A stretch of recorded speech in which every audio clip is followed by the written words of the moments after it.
Selamat datang di channel kesempatan kedua. Video ini bukan buat semua orang. Video ini cuma buat lo yang masih kepikiran satu orang, tapi capek pura-pura kuat setiap hari. Lo mungkin klik video ini bukan karena lo lemah, tapi karena ada satu pertanyaan yang muter, terus di kepala lo. Kenapa dia bisa pergi segampang itu? Sementara lo masih keinget hal-hal kecil yang bahkan dia udah lupa. Tenang bro, lo nggak sendirian. Judul video ini mungkin kedengeran kayak trik atau strategi. Cara bikin mantan balik dengan sendirinya. Tapi gue mau lurusin dari awal. Ini bukan soal memanipulasi. Bukan soal main ego. Dan bukan soal bikin dia nyesel. Karena kalau tujuan lo cuma pengen dia balik, tanpa lo berubah apa-apa, tanpa lo belajar apa-apa, balikan itu cuma ngulang luka. Faktanya gini. Semakin lo kejar seseorang, semakin dia menjauh. Semakin lo nunggu, semakin lo dianggap biasa. Dan anehnya, saat lo berhenti berharap, saat lo fokus ke diri lo sendiri, disitulah orang mulai kepikiran lagi. Jadi, di video kali ini gue bakal kasih lo beberapa langkah agar hidup lo lebih baik untuk ke depannya.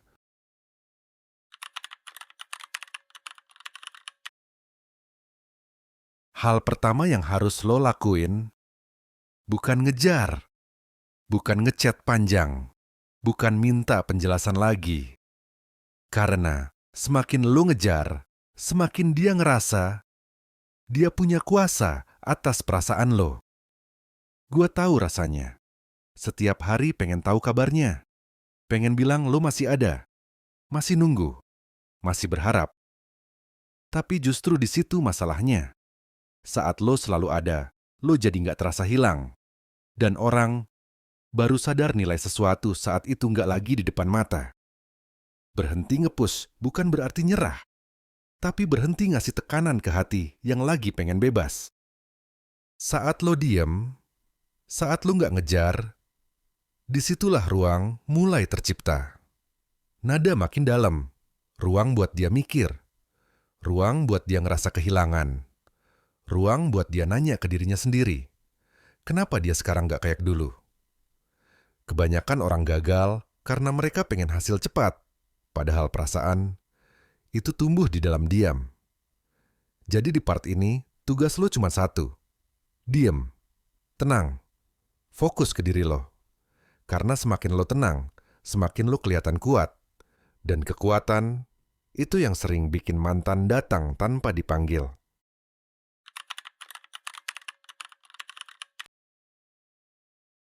Setelah lo berhenti ngejar, langkah selanjutnya adalah berhenti mudah diakses.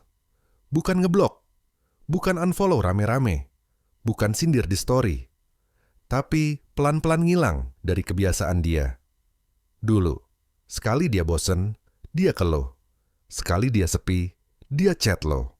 Sekali dia butuh validasi, lo selalu ada. Dan tanpa sadar, lo jadi tempat singgah, bukan tujuan. Sekarang stop, bukan karena dendam, tapi karena lo belajar ngasih batas. Balas chat seperlunya. Jangan cepat, jangan panjang, jangan nanya balik. Karena saat akses ke lo dipersempit, dia mulai ngerasa, kok dia nggak kayak dulu?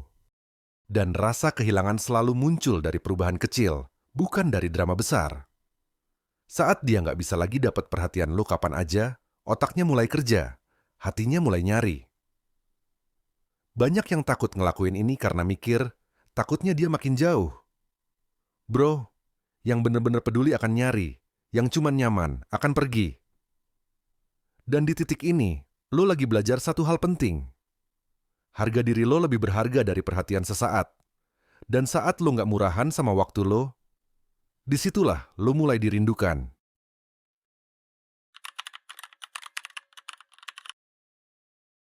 Setelah lo berhenti ngejar, dan akses ke lo mulai terbatas, sekarang waktunya nunjukin satu hal penting. Hidup lo tetap jalan. Bukan buat pamer, bukan buat nyindir, tapi buat buktiin ke diri lo sendiri kalau lo nggak hancur tanpa dia. Karena jujur aja bro, yang bikin mantan kepikiran bukan status galau, tapi perubahan. Dulu dia kenal versi lo yang selalu ada. Sekarang dia lihat versi yang sibuk sama hidupnya. Dan perubahan kecil itu pelan-pelan bikin dia mikir. Kok dia kelihatan lebih tenang? Kok dia nggak cari gua lagi? Kok hidupnya nggak berantakan? Karena manusia itu aneh. Mereka tenang saat lo hancur, tapi gelisah saat lo baik-baik aja tanpa mereka. Lo nggak perlu update berlebihan. Cukup 1-2 momen nyata. Kerja, belajar, ngopi, jalan. Yang penting bukan kelihatan bahagia, tapi kelihatan stabil. Stabil itu daya tarik. Stabil itu dewasa. Dan dewasa itu yang sering bikin mantan mikir 2 kali. Di tahap ini, lo nggak lagi pengen dia balik. Lo lagi sibuk jadi versi lo yang lebih tenang. Dan justru disitulah rasa penasaran mulai tumbuh.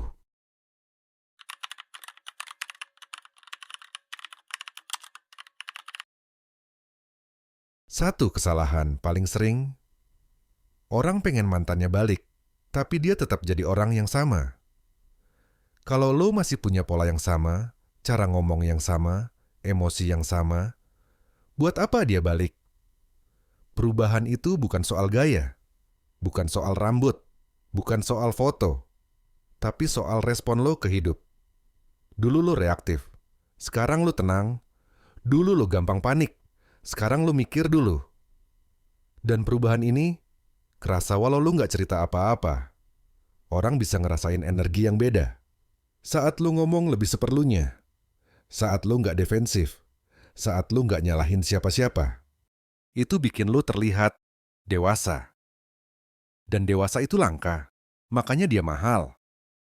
Kalau suatu hari dia nyapa dan lo bales dengan versi lama, semua usaha lo hilang. Tapi kalau yang dia temui adalah versi lo yang lebih tenang, lebih berisi, dia bakal mikir. Bukan karena lo berubah buat dia, tapi karena lo tumbuh buat diri lo sendiri. Dan pertumbuhan itu nggak bisa disembunyiin.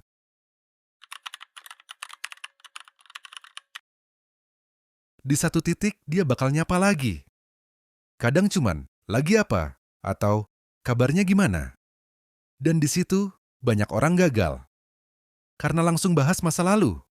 Langsung curhat, langsung buka luka. Padahal masa lalu itu bukan jembatan, tapi jurang. Saat lo bahas kenangan, yang muncul bukan rindu, tapi alasan kenapa dulu berakhir. Jadi jangan ke sana. Balas dengan ringan, tenang, singkat, dewasa. Bikin dia ngerasa aman ngobrol, bukan berat. Kalau dia nyenggol masa lalu, lo cukup bilang, itu udah lewat. Tanpa emosi, tanpa penjelasan panjang. Karena rasa nyaman selalu datang dari masa sekarang, bukan masa lalu. Dan saat lo nggak kebawa emosi, dia mulai mikir. Dia beda sekarang. Disitulah pintu kecil mulai kebuka.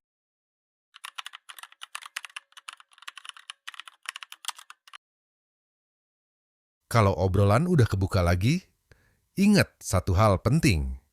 Jangan buru-buru balikan, karena rasa nyaman datangnya pelan. Ngobrol seperlunya, topik ringan, hal-hal sekarang. Bukan masalah, bukan tuntutan, bukan kita mau kemana. Biar dia ngerasa, ngobrol sama lo itu aman. Tanpa tekanan, tanpa harapan. Saat orang ngerasa nyaman, mereka balik sendiri. Bukan karena dipanggil, tapi karena kangen rasa tenangnya. Dan di fase ini, lo nggak perlu jadi yang paling lucu. Cukup jadi yang paling stabil. Stabil itu bikin candu.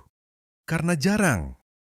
Kalau dia betah ngobrol lagi, itu bukan tanda lo harus maju.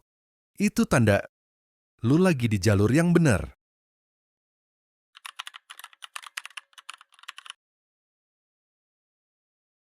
Di tahap ini, dia mulai berubah.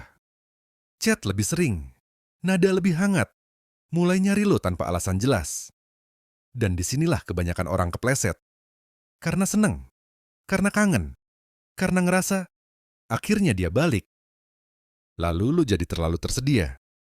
Balas cepet, selalu ada, ngorbanin waktu sendiri. Dan pelan-pelan, posisi lo turun lagi. Ingat bro, dia tertarik karena perubahan lo, bukan karena lo kembali jadi versi lama. Jadi tetap punya hidup, tetap punya batas, tetap punya arah. Bukan cuek, tapi nggak kehilangan diri sendiri. Kalau dia serius, dia akan nyesuaiin. Kalau cuma nyaman, dia akan pergi. Dan apapun hasilnya, lo menang. Karena sekarang lo nggak lagi nunggu dipilih. Lo lagi milih diri lo sendiri. Dan dari semua hal, itu yang paling bikin orang datang dengan sendirinya. Kalau lo perhatiin dari awal, cara bikin mantan balik bukan soal ngejar, tapi soal berhenti kehilangan diri sendiri.